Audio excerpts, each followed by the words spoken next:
team, C-A-S-T. What does that stand for? So that stands for Cellular Analysis Survey Team. And what does the CAST team do?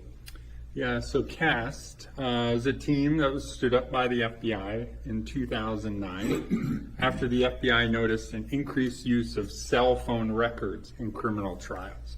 So CAST team members like myself specialize in both active and historical cell phone and social media tracking. Okay. Do you have any education that rendered you able to perform those duties?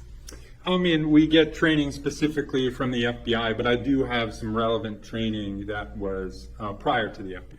Okay, what was that? So I spent 10 years active duty in the United States Army. The last 6 years, I worked at the National Security Agency, or NSA, where my job was to track Department of Defense high-value targets in Iraq and Afghanistan using their communication devices like cell phones and satellite phones. Would it be fair to say that's almost exactly what you're doing now?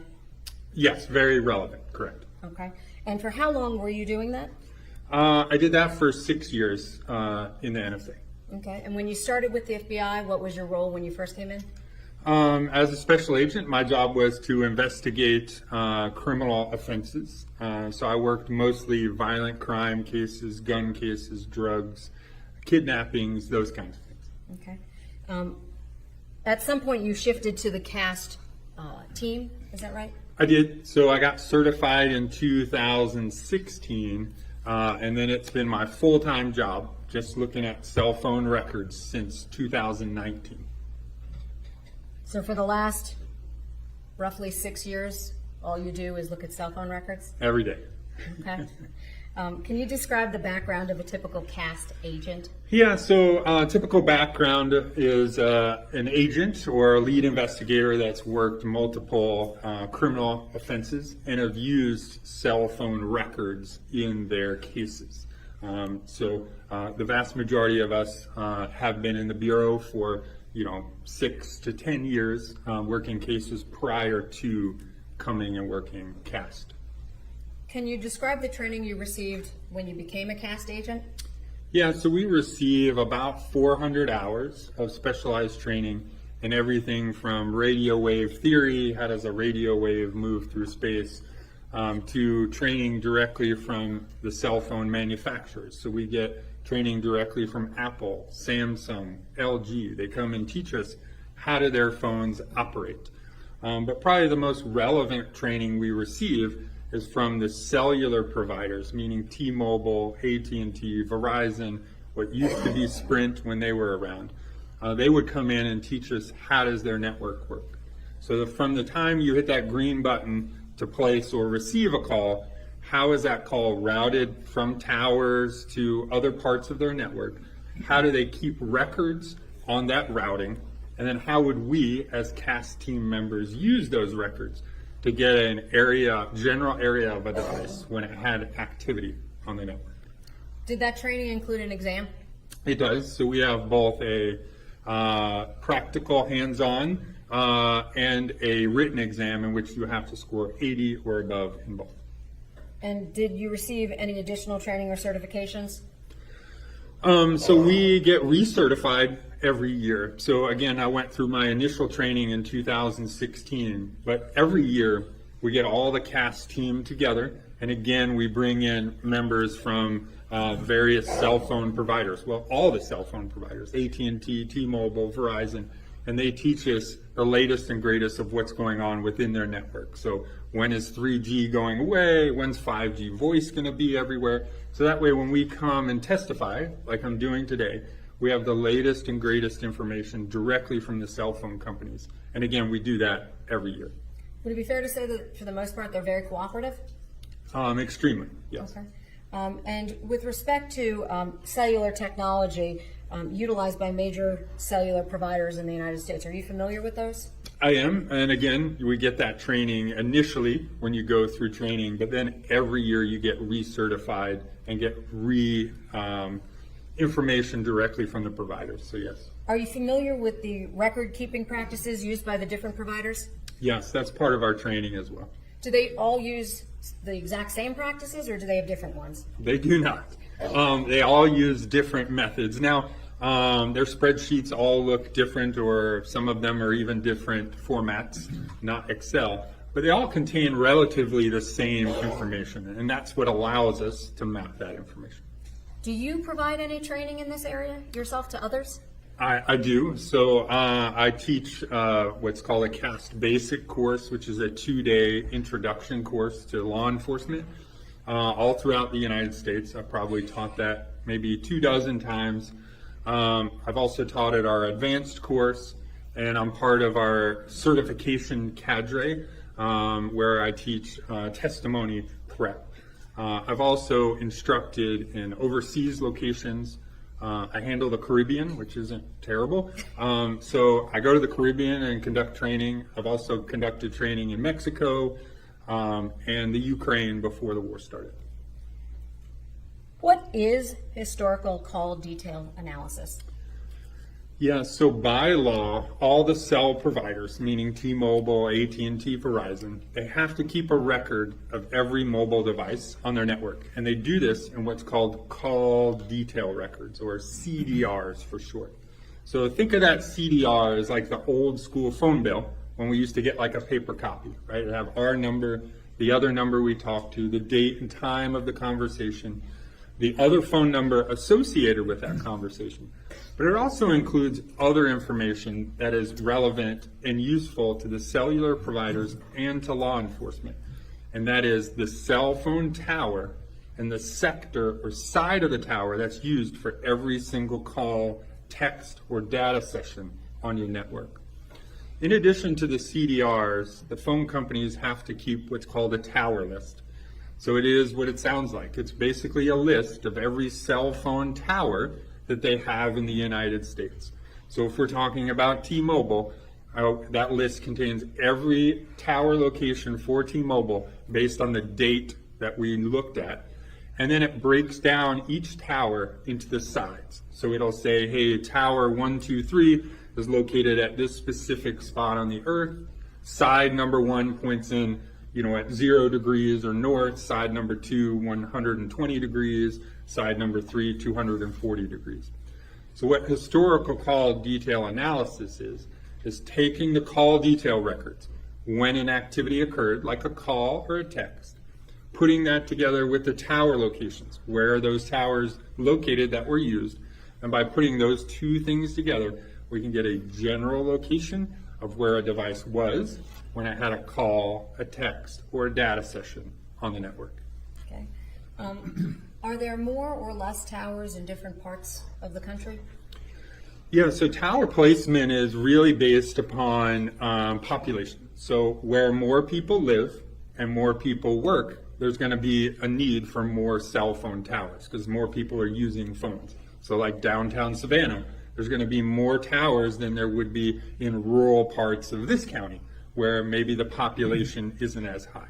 So tower density or tower location is done by the amount of customers they need to service. More customers, more towers. Who makes that determination?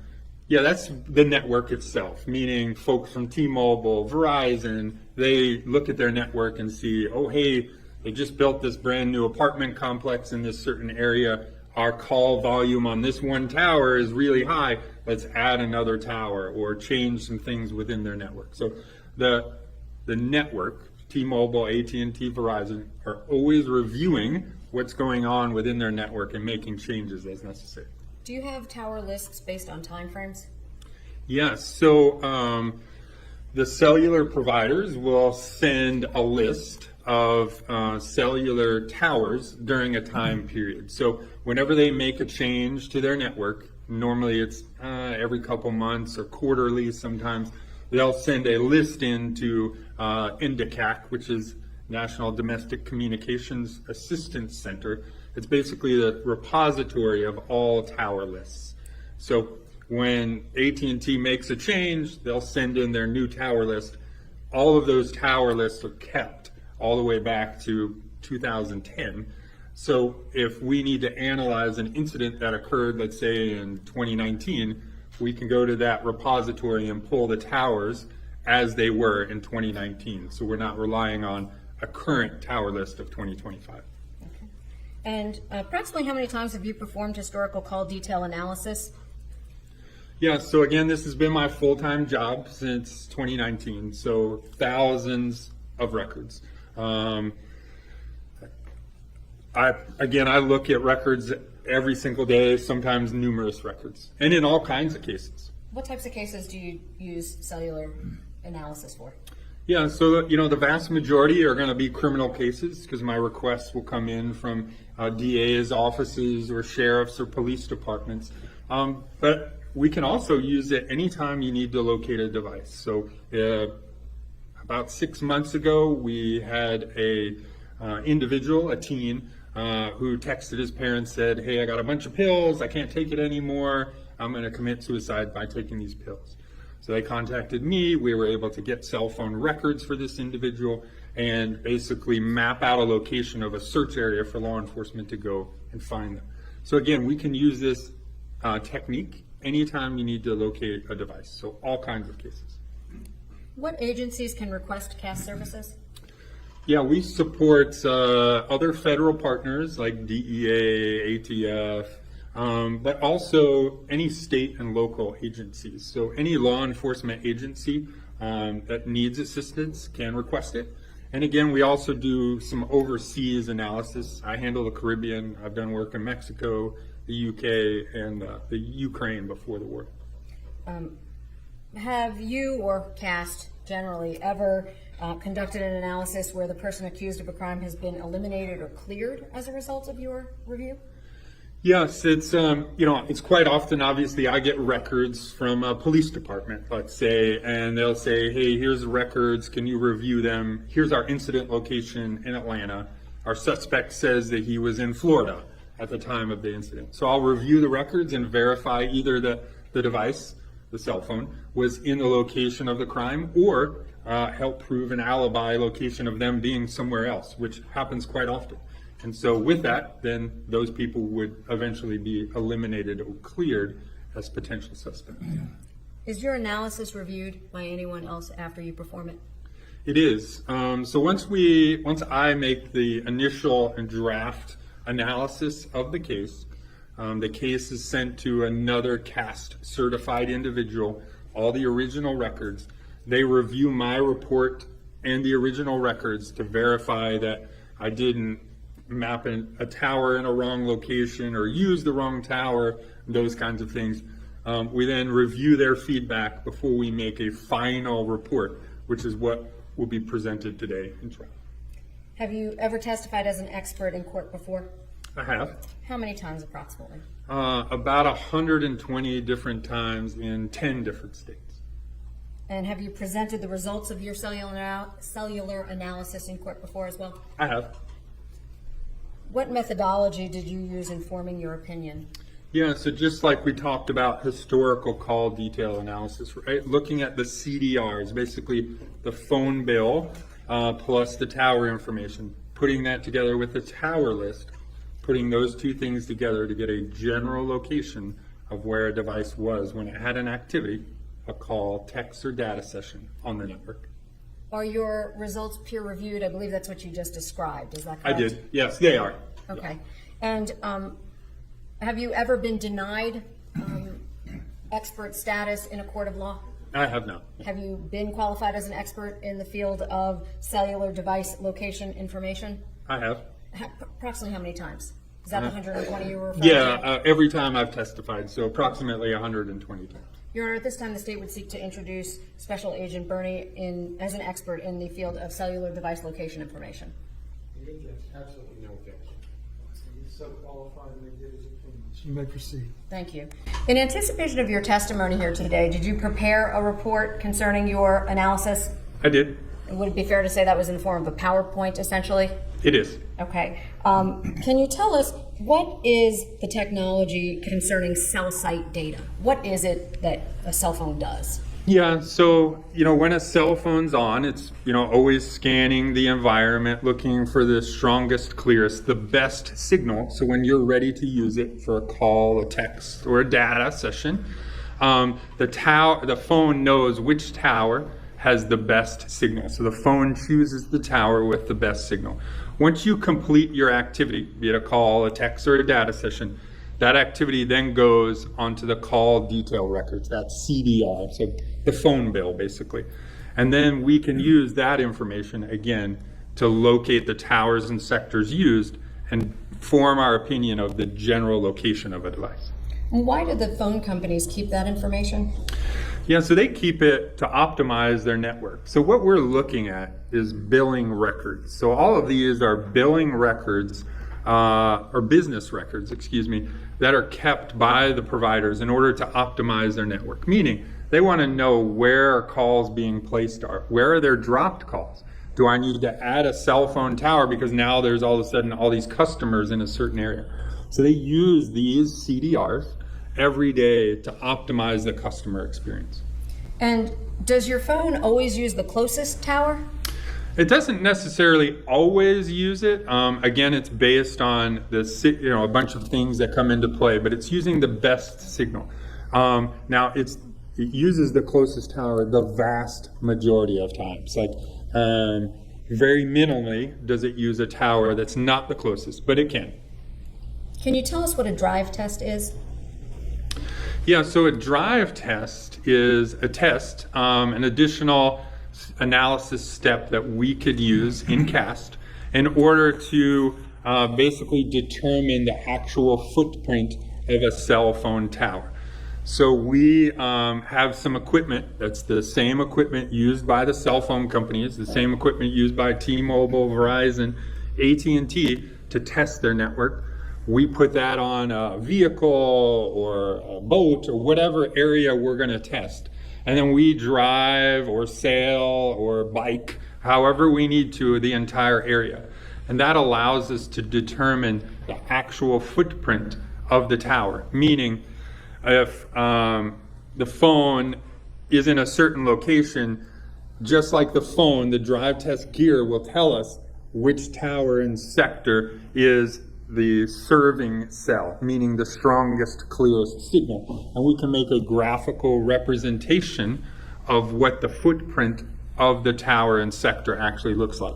That'll make more sense when we can look at it. Okay. And are you able then essentially to confirm the tower information in the records?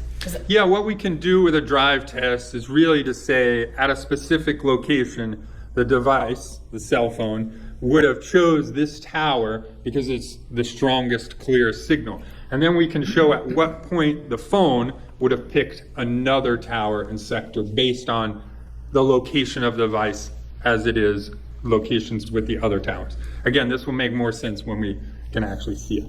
Were you asked to look at any data in connection with this case? Drive test data? Any data? What data were you asked to look at? Yeah, so I was asked to look at 3 mobile devices, so cell phones, and then cell phone records from a vehicle or connected car. Okay, and can you tell us what is a connected car? Yeah, so in later model cars, starting 2017, 2018 is kind of a good time period. The vehicle manufacturers starting to put in cell phones into cars, right? So it was initially sold as, hey, you can make your car into a Wi-Fi hotspot, right? And your kids can play video games in the back when you drive on vacation. Well, what they're really doing, the auto industry, is using the cell phone to collect information about the car. Like, how many miles does it have? How is it running? Is it performing how it's supposed to? And then it's sending that information through the cell phone network back to Ford, Nissan, Toyota, so that they can send you a coupon for an oil change, or they can see how your car is running so they can make changes to future model cars. So they're collecting information. So a connected car, in theory, is just a vehicle that has a cell phone built into it that communicates via the network. And in this case, you indicated that you examined one, is that correct? That's correct. Okay. And how would, well, let's go back for just a second. You indicated you prepared a report in connection with this? I did. Okay. And prior to your testimony here today, did you have an opportunity to see that report? I did. And at this time, Your Honor, I'm going to seek to introduce on State's Exhibit 1.101 that report. It's an 18-page slide by Agent Berni in connection with this case. I've shown it to counsel. Any objection? No objection, Your All Honor. right, it is admitted. If we can turn on the monitor, please. Is this your report? It is. Just for the record, this is inside of a folder listed as FBI Cast on 1.101. And can you tell us which devices that you were referring to that you examined data for? Yeah, so again, I was asked to analyze 3 different phones. We see those phone numbers listed here. One was a Verizon phone, it's in red. T-Mobile phone, which will be in orange or yellow. And then an AT&T device, which is in blue. And then I also received records for, again, a connected car. So this 2022 Ford Explorer, and there's listed the VIN number for that specific vehicle. But it had a cell phone with a cell phone number and equipment identifier in the vehicle. So I also reviewed records for that. Now I'm going to go to slide number 2. We've covered. I apologize. Excuse me, Your Honor. I apologize. Could we get a 5-minute break before we get deep into this slide, Your Honor? All right, ladies and gentlemen, if you would step out just for a few minutes, please.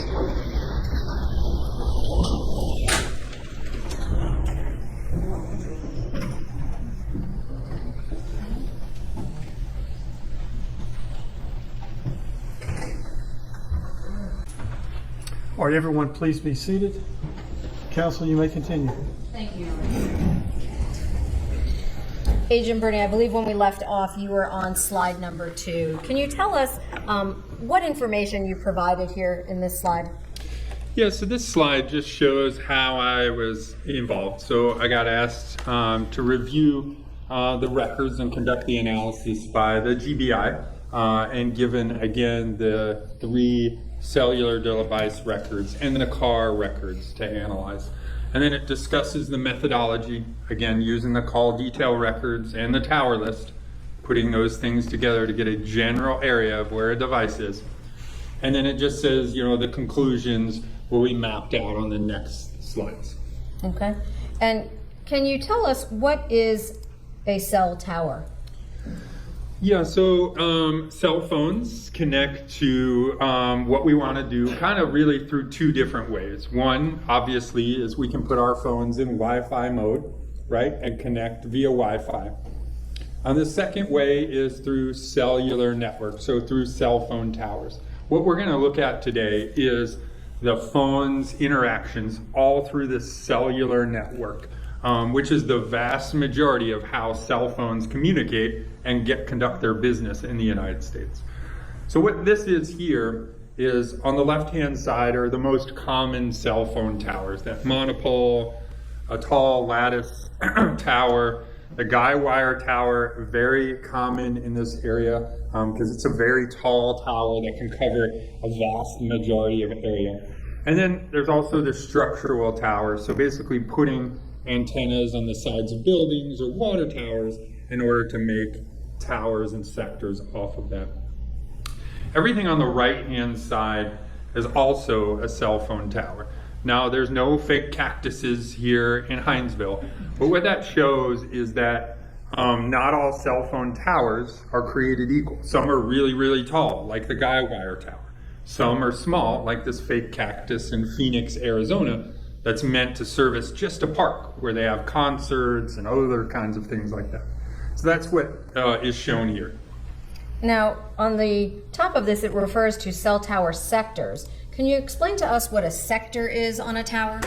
Yeah, so the vast majority of cell phone towers in the United States are what we call sectorized towers, and most of which, the vast majority, probably about 95% of sectorized towers, are 3-sided sectors or towers.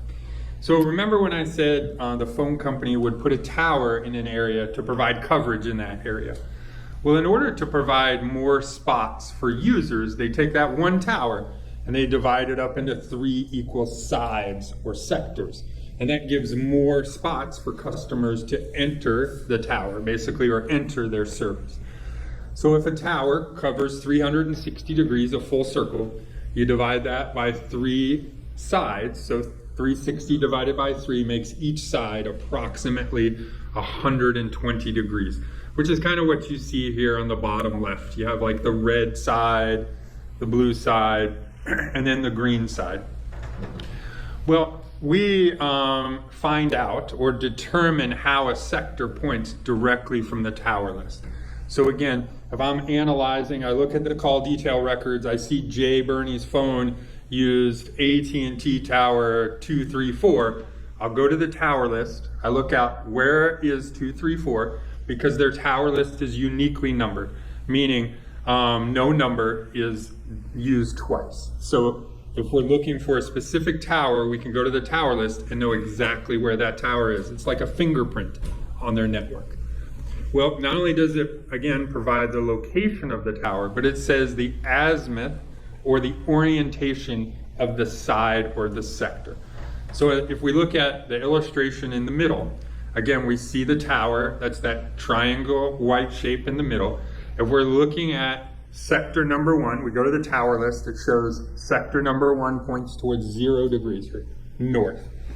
So if we know that sector is 120 degrees, from north we can go 60 degrees to the left, put our red line, which we see in the illustration, go 60 degrees to the right, put our other red line, and that gives us the approximate left and right boundaries of that sector. And on the right-hand side, kind of the bottom right, you'll see how it will show on the map.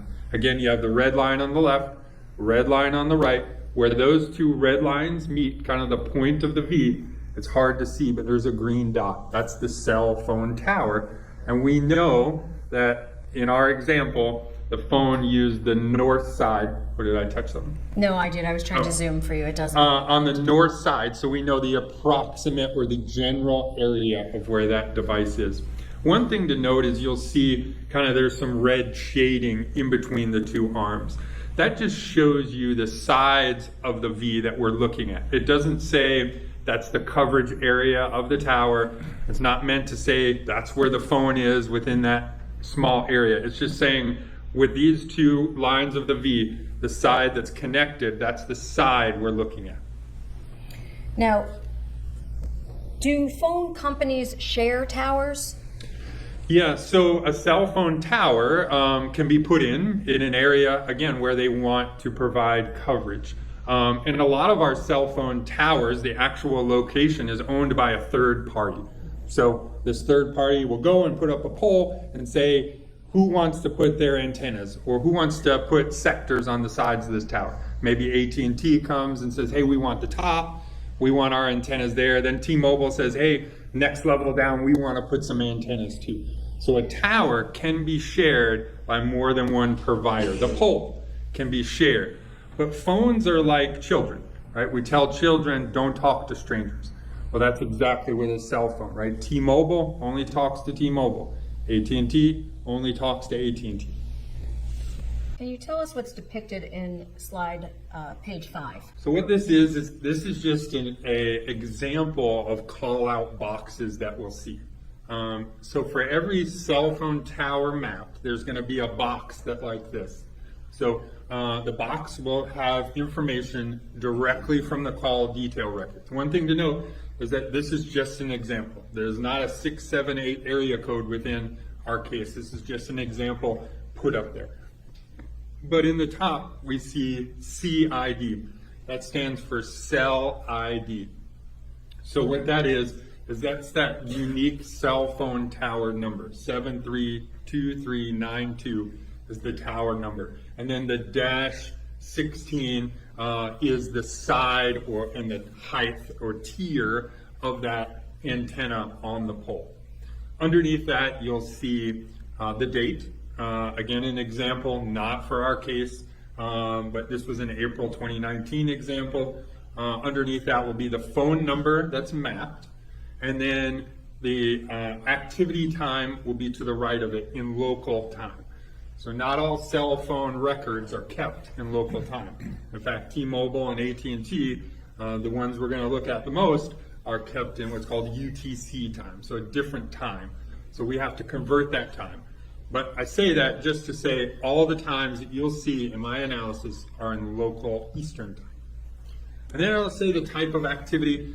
All of our activity in this case are data sessions, meaning either the cell phone or the vehicle, the cell phone within the vehicle, we're reaching out to the network and exchanging some kind of data on the network. The next number on the right shows, in this example, 122.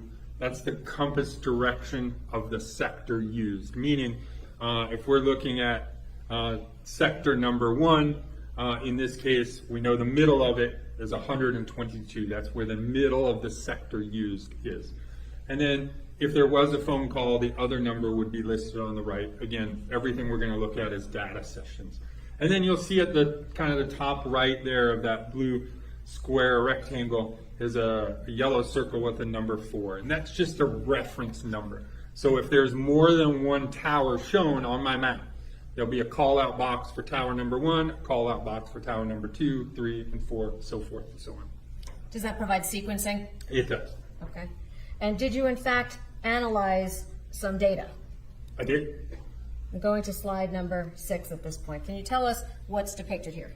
Yeah, so again, these are the cell phones and associated users that I was given for each of the numbers, and then their providers. So, obviously the vehicle, its phone located within the vehicle was using AT&T, as was the blue phone of Mindy, and then it had a red phone, which was a Verizon phone associated with Nicholas Kassotis, and then another phone associated with Nicholas Kassotis was a T-Mobile phone, kind of shown here in yellow or orange.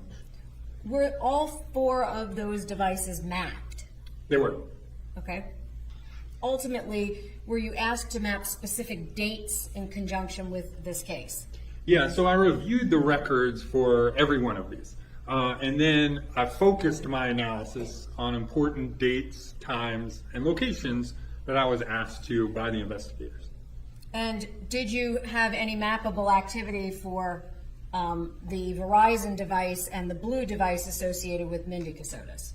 I did not. So the device ending in 8328, the red device, and the blue device ending in 0847 had no activity during the times I reviewed, so you won't see any of their analysis because there was no activity to map. So those 2 phones are not part in any way of this presentation? That's correct. Okay. And now I'm going to slide 7. Can you tell us what's depicted here? So again, depicted here is cell phone towers and locations of interest that I was asked to review.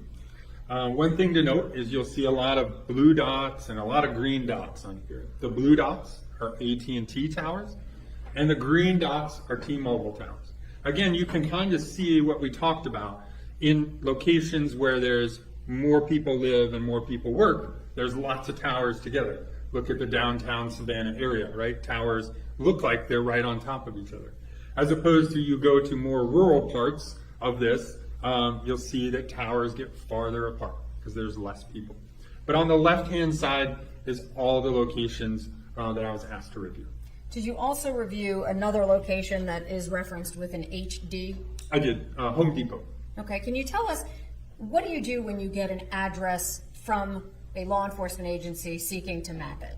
Yeah, so let's say at the top, right, I was given a Bass Pro Shops address and said, hey, can you add this in your analysis? Well, I look up the Bass Pro in the area, make sure that that address is correct, and then that address does exist and where it is approximate to the Bass Pro. So I look at the map, make sure the address puts the marker exactly where Bass Pro is. If I have a place like a residence where, I can't look up, hey, residence for somebody, such and such, and put that up there. I just take that address and I put it in and verify that that is a legitimate address, and then place the marker on the map. Okay. And with respect to the other locations, meaning the B1 torso recovered, B2 head recovered, all of those below it. What are those numbers underneath that? Yeah, so those are latitude and longitude spots. So the investigators, when they found such an item, they would mark the location where that item was recovered, the specific location. So it's basically a GPS coordinate of where that object is or was recovered. Like in the pumping station is located at that specific latitude and longitude. And did those also get dropped onto this map?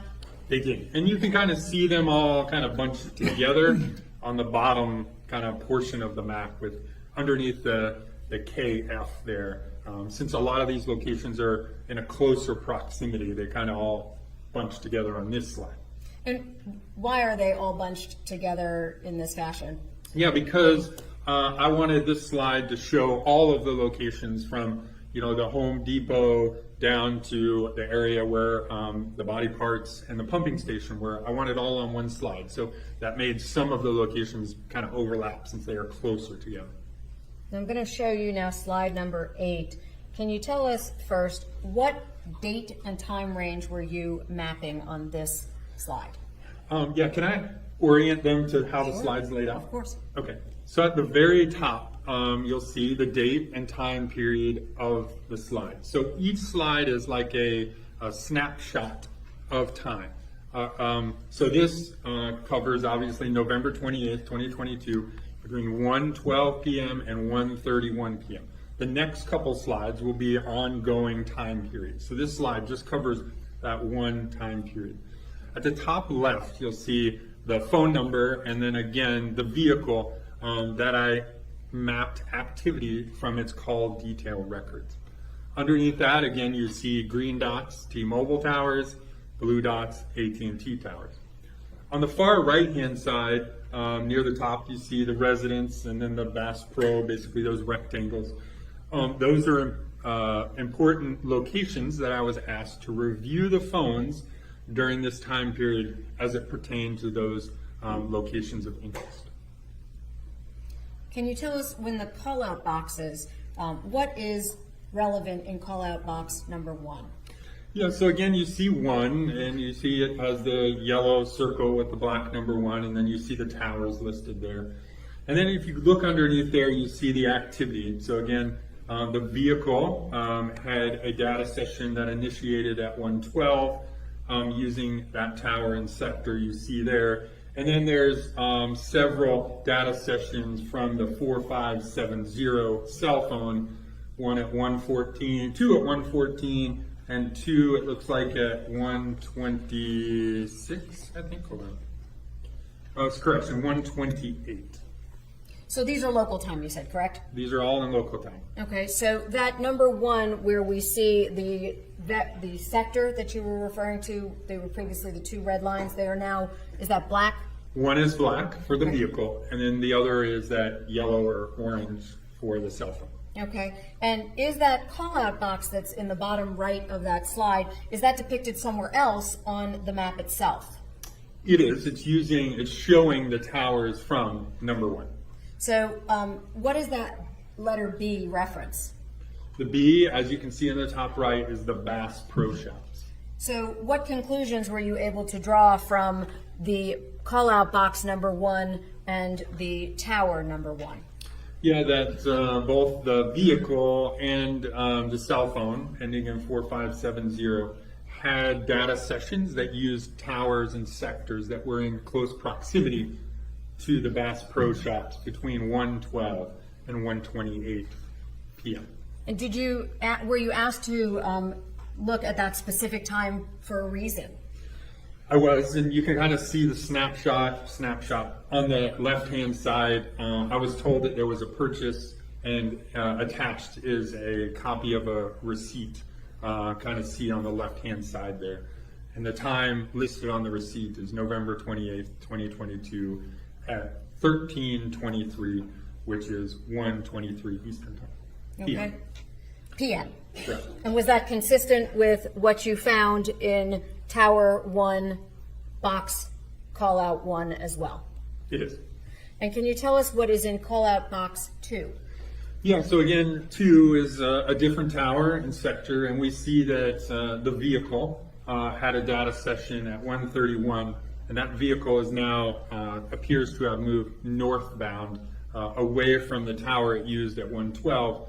At 1:31, the vehicle appears to have traveled north from its original location.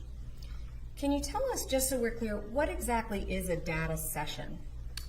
Yeah, so a data session is on a device, anything from one of two things. It can be user generated, right? We can be on there surfing the internet, streaming audio or video, but it can also be refreshing. So things in the background of your phone refreshing. So if you're like me, in your Internet Explorer, or however you get to the internet on your phone, if you open it up, I got like 40 tabs underneath there, right? I don't close things out, I don't know. But some of those things refresh as the phone sits there. So that would be a data session. The phone is interacting with the tower, transmitting data back and forth. So we can see the tower and sector used during that data session. Well, that's the same with the vehicle, right? Vehicles, some interact and check in with the network more than other vehicles. It's proprietary information, maybe Nissan's interested in this and Ford's interested in this, so they set their phones to send this information during that time period. Fords, historically, are very chatty on the network, meaning they love to transmit information, which we'll see here in the next couple of slides. So again, just to make sure, the orange coloring is the phone device for the phone ending in 4570, is that right? That's correct. And then the black numbers in those call-out boxes would be the Ford vehicle. That's correct. Okay. So I'm now turning to slide number 9. Can you tell us what you placed on this slide? Yeah, so again, this is same kind of layout. On November 29th here of 2022, we're looking at between 8:33 a.m. and 9 a.m. Same phone ending in 4570, the orange or yellow, and then the black is the vehicle. And then on the right-hand side, we have the residence again, but now we also added the location of a Home Depot on East Victory Drive, which is the yellow box with the letters HD in it. And what did you find about tower location 1 by the residents? Yeah, so there's vehicle data sessions that are initiated at 8:33 and 8:42, which would be consistent with the vehicle being at or in the vicinity of the residence. And then we see that device have its next data session at 8:58, which is tower number 3, the black device. Again, now that's over near the Home Depot. And then in between those at 8:54 and 9 o'clock, we have data sessions for the phone. Again, the orange phone. Again, in the vicinity of the Home Depot. Can you explain why number 2 and number 3 are facing each other? Yeah, so again, these are two different networks. So one is AT&T, the vehicle, and one is T-Mobile, that's the phone. So they may share the same tower, but they don't necessarily do that all the time. In fact, most of the time, they don't. So what we might see is, T-Mobile has its antenna for an area over on this side, on the right-hand side, but to cover the same area, AT&T might put its tower on the left-hand side. Again, it's just how the phone companies decide to put their towers.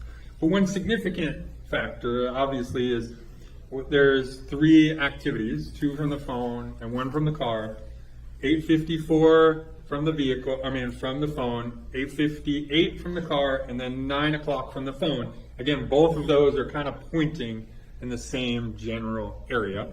One's opening to the right, and one is opening to the left with the Home Depot in the middle. And were you asked specifically to look at that time frame for a particular reason?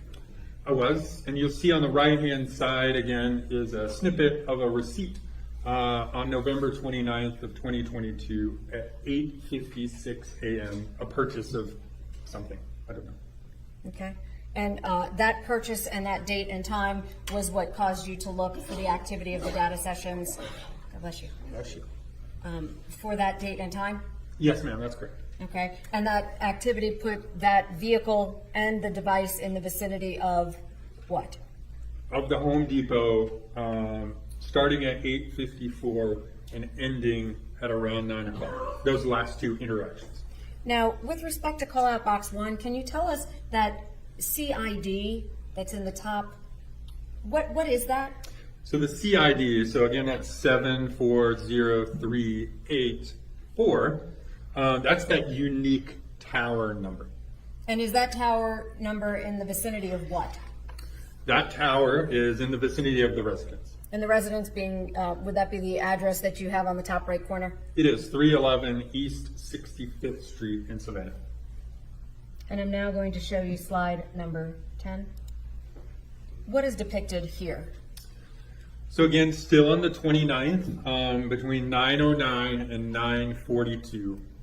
Same one phone, one vehicle, and same locations of interest, the Home Depot and the residence shown here. And then obviously you have all the dots from the blue cell phone towers and the green towers. But what this shows is basically movement of both the device and the vehicle. Starting at the first activity at 9:09, you can see tower number 1 has activity of both the vehicle and the car. And then we see interactions from both the vehicle and the car as the devices move westbound, most likely on 16, and then southbound on most likely 95, with this slide ending on tower number 5 at 9:42 a.m. The vehicle and phone appear to be headed south on 95. And so would it be fair to say that you're able to track essentially movement? Absolutely. And how do you do that specifically? Yeah, I mean, if you know a phone used a tower in a sector at a specific time periods, you can see, hey, if it used this one, 10 minutes later it used one to the right, further to the right another 10 minutes later. We know that the device traveled in that direction in order to use those towers at specific time periods. Would that be even more prevalent, for example, if the device is a car? And I say device, in this case, I mean the cellular card is associated with a car? Correct. Okay. I'm now moving to slide number 11.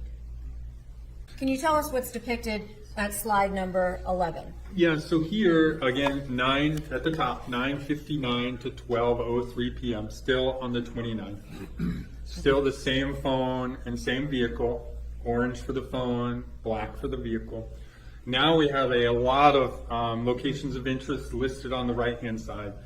You see in red is basically the various body parts and where the knife was found.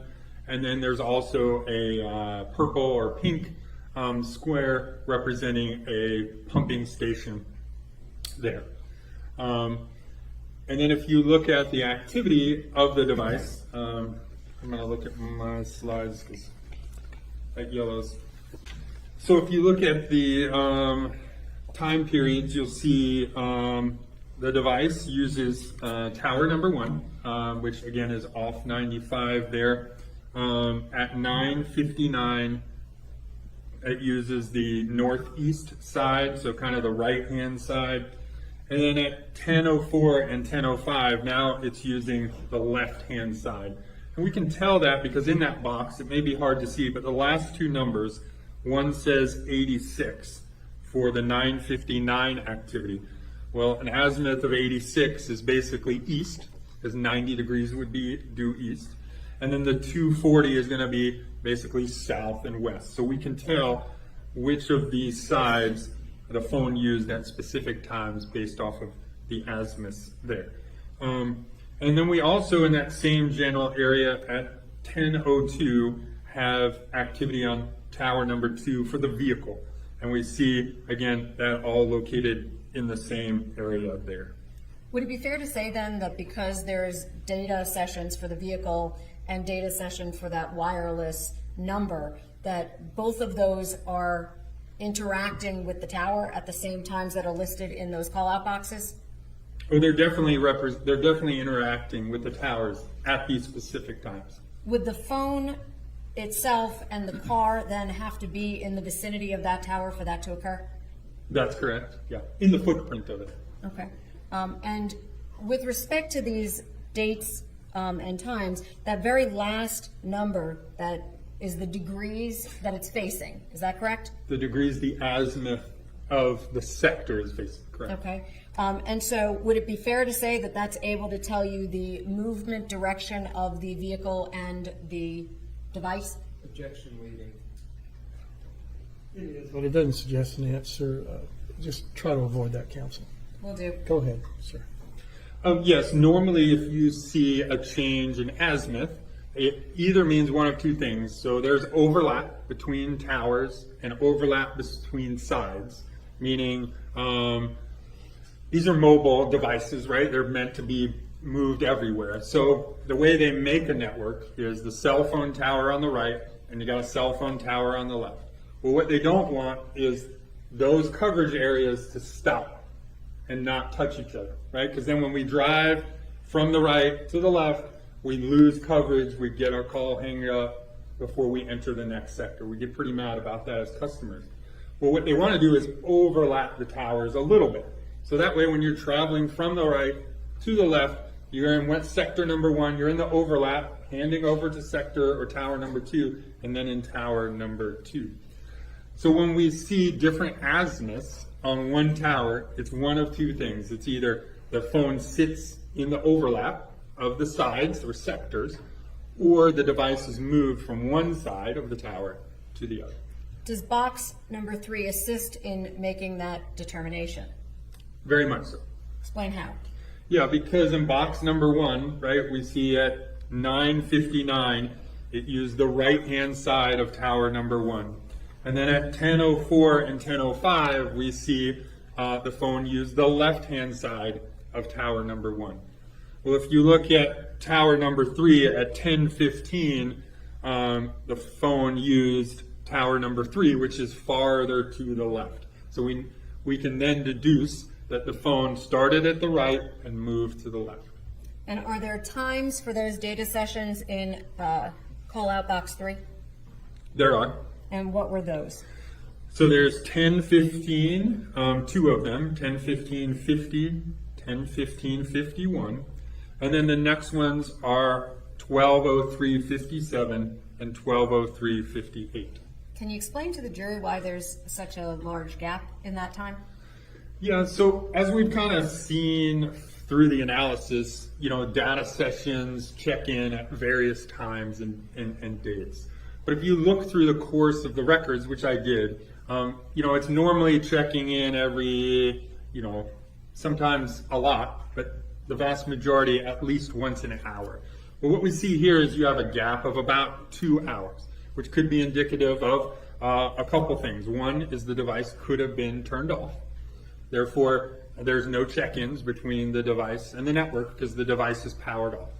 The device could have been put in Wi-Fi mode, so only only Wi-Fi mode, taking it off the cellular network.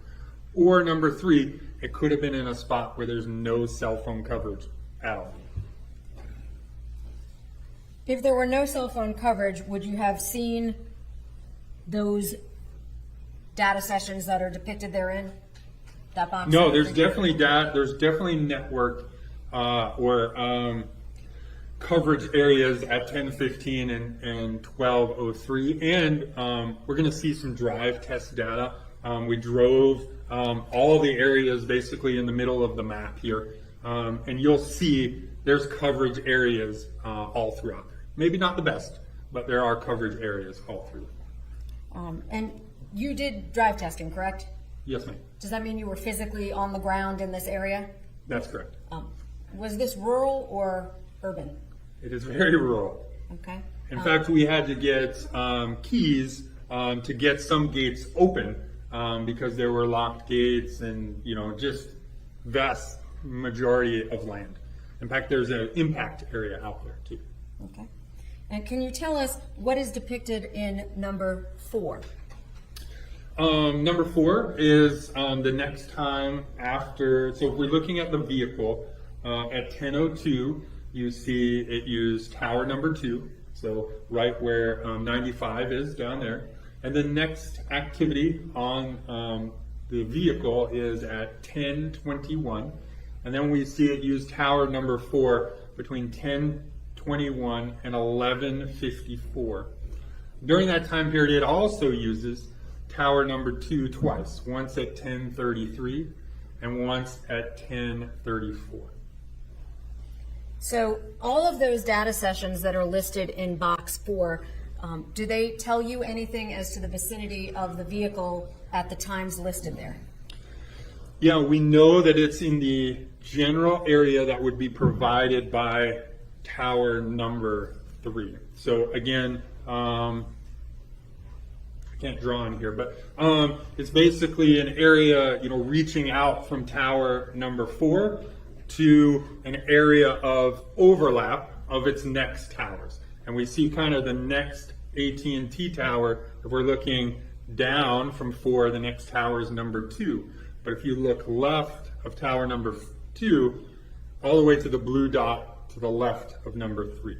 So again, in between number 4 and the blue dot on the left of number 3, somewhere in there is going to be the handover between those 2 towers. Okay. And so what does that mean with respect to the vehicle sessions in respect to the waypoints you listed for B1, 2, 3, 4, and where the knife was found?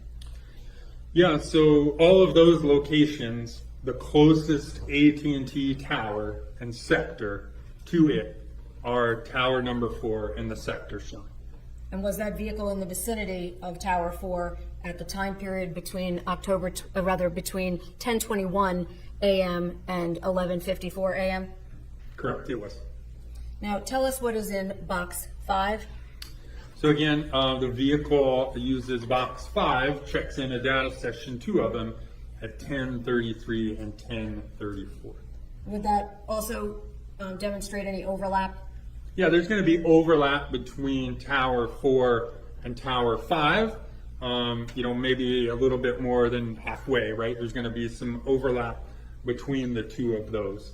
And this will, again, the footprint will make more sense when we see the drive test data in a minute. Now, were you able to determine what happened after 12:03 p.m.? Oh, there was more on that slide. I wasn't sure. My apologies. I'll go back. Please tell us, what did I fail to inquire? Oh, the top left side of the map. Can you tell us what the video at the pump station referenced? Yeah, so I put a yellow square up there on the left-hand side, and it just says that I was notified that there was... Objection to hearsay. What's the state's response? I can rephrase it. Okay. Is there a reason that you mapped a particular area between 11:16 a.m. and 12 p.m.? Yes. Why did you map that area without telling us what was said? Yeah, I mapped that area because there was video of a Ford Explorer collected near that pumping station, which is the pink box with the letters PS in it. And where is that PS in relation to Tower 4? You see it in the middle of the map. Again, Tower 4 and the sector used is the closest tower and sector, AT&T wise, to the pumping station. And would that vehicle identification number for that 2022 Ford Explorer data put that where in relationship to the pumping station? Yeah, so again, it used the data on tower number 4 between 10:21 and 11:54. Thank you. I'm now going to slide 12. Can you tell us what this depicts? Yeah, so this is between 12:07 and 3:03 p.m. and it basically shows the first interaction is at 12:07 from the orange, basically the cell phone, at tower number 1. And then you can see interactions between the phone and the car and various towers as the device and vehicle move northbound most likely on I-95, and then eventually there's a vehicle data session at 2:03 in the vicinity of the residence. Now, just to be clear, this box, the call-out box number 1, that reflected what time? 12:07 p.m. Is that the cellular device itself, the phone, or is that the car? That is the cellular device. And I'm going back one moment to slide 11. When was the last time the phone was captured in the vicinity, time-wise, of this area? 12:03 p.m. And so that gap of time that you were referring to, when did that attribute to? What time? Between 10:15 a.m. and 12:03 p.m. on the 29th. So that's when there were no data sessions, Correct. on the phone to be specific. Correct. Were there those data sessions we just described on the vehicle though? Yes, you see that in most of those we're using tower number 4, the sector shown. Would that be about in the middle of the screen? It is, that's correct. Now going back to slide 12, can you tell if there's anything relevant about specifically call out box 8 with respect to the vehicle data session?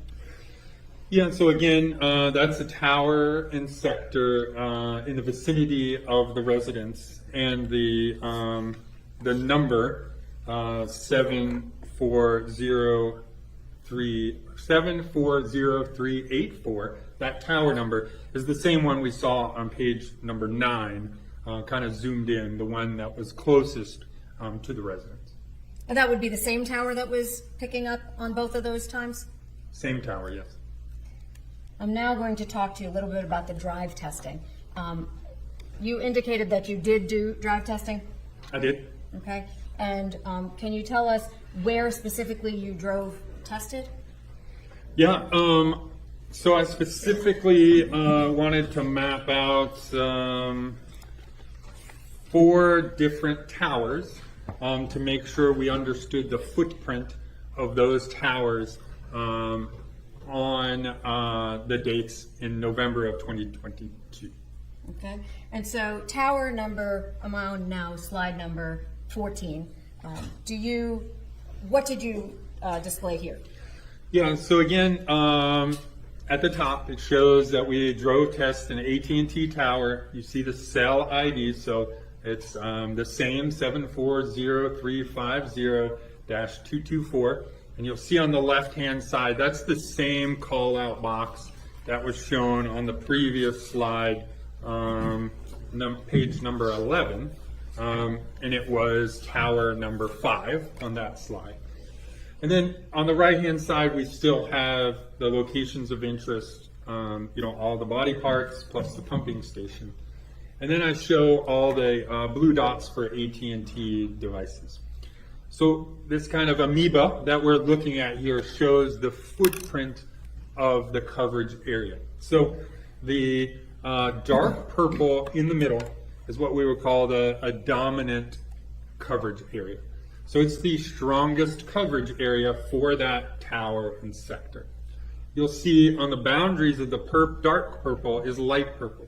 That's that coverage area, or the overlap area. Remember how I said there's overlap between towers and sectors? So we see some of that overlap area would be the light pink or purple kind of area listed there. So this goes to show that the coverage area for this tower, represented by the yellow circle number 5, and you'll see the coverage area includes everything underneath it, plus locations around where the body parts were discovered. Would it be fair then to say whether this does or does not provide coverage from that vehicle to the vicinity where those parts were recovered at those times? It does. And Some of them were in the overlap area, but yes, there's overall coverage to that area from this tower represented by number 5. And I'm now looking at slide number 15. Can you tell us what's depicted here? So again, I looked at the AT&T tower 740626-17, and you'll see on the left-hand side I pulled the call-out box from page number 11, and the tower number kept it the same, tower number 4. And so you'll see the times that tower is used between 10:21 and 11:54. And then you see the coverage area. So in this case, it's represented by yellow. So the dark yellow, basically the center of the tower and sector, is the dominant coverage area for that tower. And then the lighter yellow would be some of that overlap area. What is your opinion as to the vicinity of the Ford 2022 Ford with respect to 10:21 a.m. to 11:54 a.m. on November 29th of 2022? Yeah, during the time periods listed on the left, which were those time periods, you'll see the dominant coverage area, which is the most likely location of this device, i.e. the Ford, during those time periods. And now there are two additional drive test areas in these slides, is that correct? Or There actually are. 3. Did you test other waypoints? I did. So I also tested 2 T-Mobile towers for the device. The device ending in 4570, which is the cell phone. So again, you'll see at the top, T-Mobile cell 273477-3. You can see on the bottom right-hand side that it's the same tower number, and you'll see this tower and sector was used at 10:04 and 10:05 p.m. on the 29th. And those times were with respect to the device itself as opposed to the car? Correct. Okay. I'm now going to slide 17. Can you tell us what's depicted there? Yeah, so again, drive test for the T-Mobile device, cell phone tower 268-339-61. You'll see the call out box on the left-hand side. There's activities at 10:15, 2 of them, and 12:03, 2 of them. And then you can see this is represented in blue. The dark spot is the dominant area, and then the light blue is that overlap area with other towers. Now the phone at this point, was that captured during that gap in time? It was not. So there's no activity on the phone between 10:15 and 12:03 p.m. Were there any phone calls or text messages at all? No, so in my review of the call detail records, there's no phone calls or text messages during the time periods I reviewed. So from the period that is in each of those call out boxes, there are no other phone calls or text messages? That's correct. If I can have just one moment.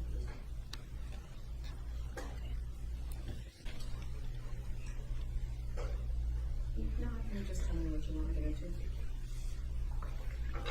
to. Good afternoon, Agent Berni. Good afternoon, sir. It's good to see you again. It's Good to see been you. months. Agent Berni, this is slide 6 that you prepared, correct? It is. And you say that there is no mappable activity during the analyzed period for the 8828 Verizon number, correct? Yeah, so listed on the bottom, it does say 8828. That's actually a typo. It's supposed to read 8328. Oh, I wasn't trying to point out your typo. So let's just, the 8328 number has no mappable data. That's This correct. period. And the 0847 number also has no mappable data, correct? That's correct. And from that information, you can't infer that the phone was turned off necessarily, correct? No, you can't. So especially on the 8328, on the other one, we could maybe see if there were calls incoming. I don't recall if there were calls incoming that went to voicemail. So it is possible to see if a device is off the network based on the call detail records. I'll be honest, I don't recall. That's fine. Let me put it another way. Could the phone number 8328 been put into airplane mode, for example? Yes, it could have. Could it have been put into what you are calling Wi-Fi mode, for example? It could have pulled it off the network, yes. And when you say Wi-Fi mode, what do you mean by that? Would you explain that to the jury? Yeah, so Wi-Fi mode is basically pulling the cell phone device off the cellular network and using it only for Wi-Fi calling. So you would only have service when you have Wi-Fi, internet through Wi-Fi. So if the 8328 number is connected to Wi-Fi, if it's in Wi-Fi mode, it could still be having data communications, correct? That's correct.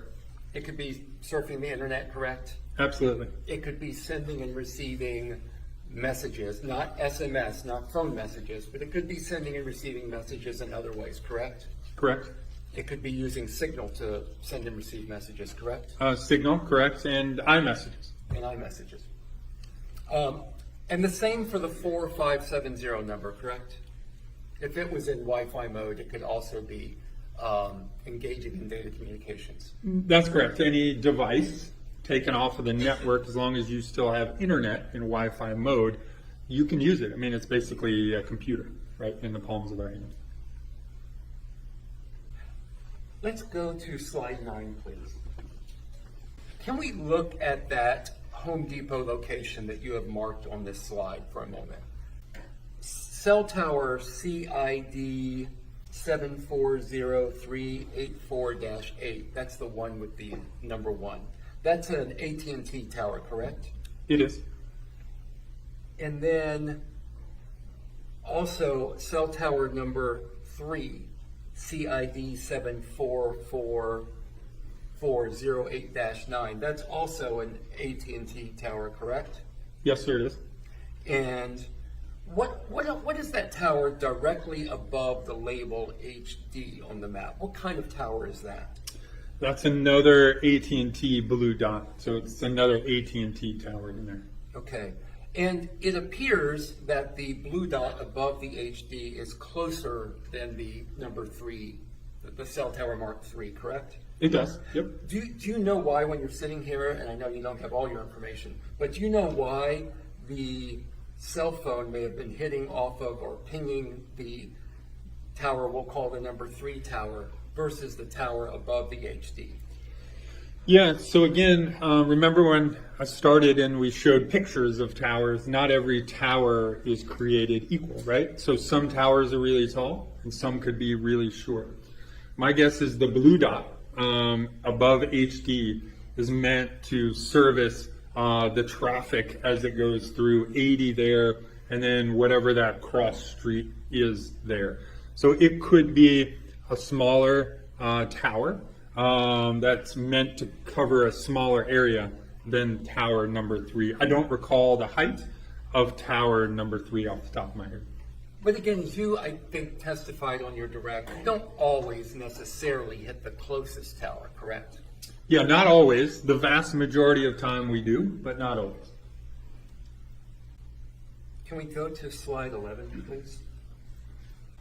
Now, on slide 11, if you look at the box labeled 3, for I guess we'll just call it cell tower 3 at this point, that is the one where the cell phone is pinging off of tower 3, correct? It's connecting to tower 3. Correct. And there is that gap between 10:15 and 12:03, correct? That's correct. So, all you know from it not hitting between 10:15 and 12:03 is that it's not connecting to that tower, correct? It's not connecting to any tower during 10:15 and 12:03. Thank you for clarifying that. Not connecting to any tower. Do you know whether the cell phone is on or off by looking at this data? Not specifically just looking at those two things, no. But again, I was asked to take a look and analyze the records in its entirety. So between 10:15 and 12:03 is a longer period of time than what was normal for the vehicle correction, for the cell phone to check in with data sessions. So I can't specifically say that the device is off. All I can say is that that time period seems much longer than normal for the device. Let me ask you about the drive tests. It sounds like, but I want to make sure. Are you the one that conducted the drive tests? I am. Okay. When did you conduct the drive tests? It was In 2023, end of 2023, I think October of 2023. Okay, so approximately, we'll say, 10 months after. Correct. Yeah, after it was these- somewhere just under a year. Correct. And when you, well, let me ask another question then. The cell towers that you are showing on all of your slides in your presentation, are those the way the towers exist today, back in 2022, in 2023? When are those cell towers in existence? Yeah, so the towers shown on the maps are all from 2022, November of 2022. Okay, but the mapping you did was 10 months later, correct? The drive test. Correct. Drive test. Yes. But based on your knowledge, training, and experience, you believe that that drive test would also be accurate for back in this time frame that you're analyzing in late 2022, correct? Correct, yeah. And part of the reason I say yes is because I review the tower list from 2023, November time period, to when I drove test, which again, I believe was November of 2022, when the incident to when I drove test in 2023. I reviewed those two tower lists to see if there were any changes in the area in which I'm going to drive test. So if there's been a change and now there's 5 more towers in the middle of that area, then doing a drive test would be no good, right? Because we're going to get the things that are today or the time period in 2023, not back in 2022. So I reviewed those two tower lists to make sure that there wasn't any tower changes in both AT&T and T-Mobile in the area in which I drove test. Okay. And remaining on slide 14, you have the AT&T, which is, I believe is the vehicle, correct? It is. You have the AT&T pinging off the tower 5, at 10:33:59 a.m., correct? That's correct. Where within that purple area is the vehicle? At 10:33:59 a.m. Yeah, I can't say specifically where. All I can say is that it is most likely in the dominant or darker colored coverage area. So you don't know, looking at this data that you've received from AT&T, that the vehicle was anywhere near where the torso was recovered, for example. Well, your term anywhere Well, okay, near. let me be more yeah, specific. Yeah. Can you tell whether it was within a mile of there by looking at this drive map? I can say that it could have been. I can't say with definity that it was. Because It could again, also- you can. I'm sorry, I'm going to let you. Yeah, because again, you can see the coverage area. So it's somewhere within the darker shaded, most likely, because the other is some overlap area between those two. And I don't have a pointer that works on this, but it could also be at the southernmost area of the dominant area that you've highlighted in the darker purple, correct? It could have been, but I say it's probably not, more so because of the activity around these two. So you got 1033 and 1034. Well, it used tower number 4, again, in this slide, the one near Riceboro, which is kind of on the right-hand side, that's tower number 4 right there.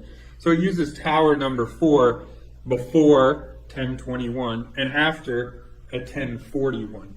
So I would probably put the device in the northern eastern side of the drive test, if you were to ask me based on my training and experience. But it could be anywhere within the drive test area. If you look solely at the drive test results and not the other things together, then yes, it could have been anywhere within it. But you also have to look at the things on the outside. I understand. Yeah. If we could go to slide 15, please. This is the drive test area for cell tower 4, correct? It is. And once again, for cell tower 4, that vehicle that has the AT&T, I guess, modem in it, I don't know what to call it, the AT&T cellular translator in it, that could be anywhere within the dominant, or even not the dominant region of that you've highlighted here, correct? Correct. Yeah. I mean, I would say based on the amount of times and the time periods in between some of those times, it's most likely in the dominant. If it was in the other, we'd probably see it jumping off of other towers. If it was in the overlap period, more so. But yes, it could be anywhere within the dominant shaded area. So cell tower data like this that you're using, it can tell you regions, areas in which the cell tower could be located, correct? Yeah, that's why with this data we tend to say general location. I've said it probably 100 times, right? The general location of a device. Because we can't be specific and say it's on this side of the street versus this side of the street with this data we have for this. But it's not like where I pull out my cell phone and I pull up Google Maps and it shows a point on my cell phone and it says, okay, I am here. Correct. Yeah, it's not GPS. The phone companies actually don't track your GPS. They don't care where you are with that definitive amount of purpose. Now, an app or Google may, but the phone company is looking at the towers and sectors that you use. Thank you very much, Special Agent Berni. Thank you, sir. All right. Thank you, Agent. You're excused. Thank you, Aaron. Yes.